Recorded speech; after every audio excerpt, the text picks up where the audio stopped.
আসসালামু আলাইকুম, আমি চম্পা।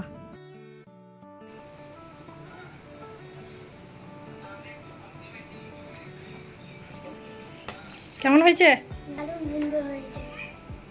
এই গরমে শরীর ঠান্ডা আর মন ফ্রেশ রাখতে 1 গ্লাস কাঁচা আমের আম পান্না যথেষ্ট। টক ঝাল আর মিষ্টি পারফেক্ট কম্বিনেশন। একবার খেলে বারবার বানাতে মন চাইবে। আমি নিয়েছি 2টো আম। আমটা ভালো করে ধুয়ে এবার আমি গ্যাসেতেই পুড়িয়ে নেব। আমটা ভালোভাবে নাড়াচাড়া করে আমি পুড়িয়ে নিলাম। এবার আমটা আমি ঠান্ডা পানিতে ঠান্ডা করতে দিয়ে দিলাম কিছুক্ষণের জন্য। কিছুক্ষণ পর যখন আমি ফিরে এলাম, একটা একটা করে আমি খোসাটা ছাড়িয়ে নিচ্ছি আম থেকে।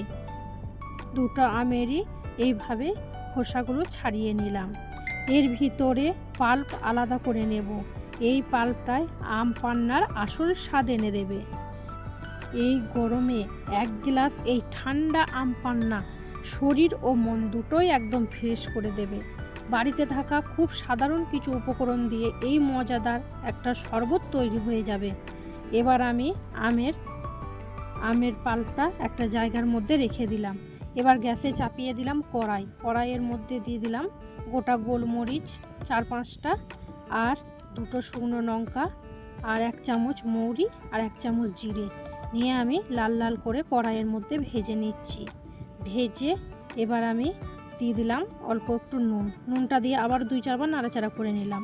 নিয়ে ভেজে আমি এক গুঁড়ো করে আবারও একটা থালার মধ্যে রেখে দিলাম। এবার আমি আমের পাল্পটার মধ্যে নিয়ে নিলাম অল্প একটু আদা আর 2টো কাঁচা লঙ্কা। আমের পাল্প আর আদা আর কাঁচা লঙ্কা মিক্সিতে আমি গ্রেট করে নিয়েছি। এবার আমি একটা বাটিতে আমের পাল্পটা রেখে দিলাম।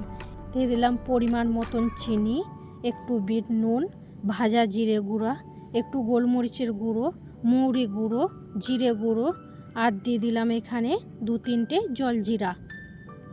এই মশলাগুলো আম পান্নার স্বাদকে একদম অন্য লেভেলে নিয়ে যায়।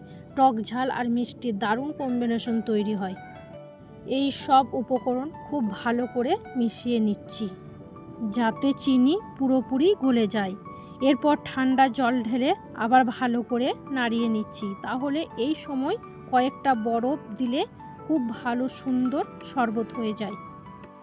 আজকের এই টক ঝাল ও মিষ্টির স্বাদের আম পান্না যদি আপনাদের ভালো লাগে তাহলে ভিডিও লাইক, কমেন্ট আর শেয়ার করতে ভুলবেন না।